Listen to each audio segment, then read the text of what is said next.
घर में हर सुबह एक जैसी होती थी। माँ की पुकार, किताबों की आवाज और स्कूल की घड़ी की टिक टिक।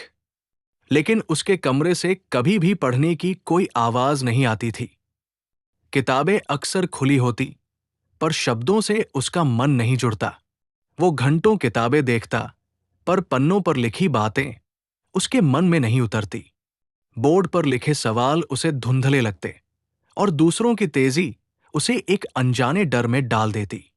स्कूल में टीचर के चेहरे के भाव उसे कह देते कि वो बाकी बच्चों जैसा नहीं है।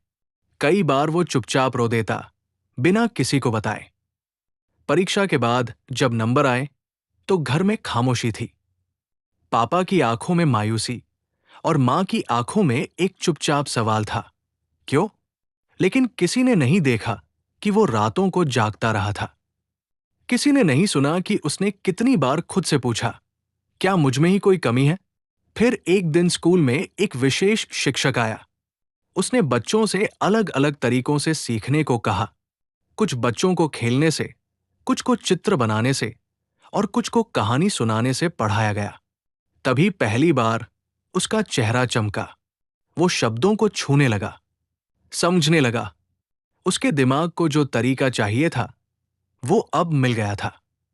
धीरे धीरे उसकी आंखों में आत्मविश्वास लौटा। अब वो नंबरों से नहीं, समझ से लड़ता था। और धीरे धीरे उसकी दुनिया बदलने लगी। हर बच्चा अलग होता है। सभी का सीखने का तरीका एक जैसा नहीं होता।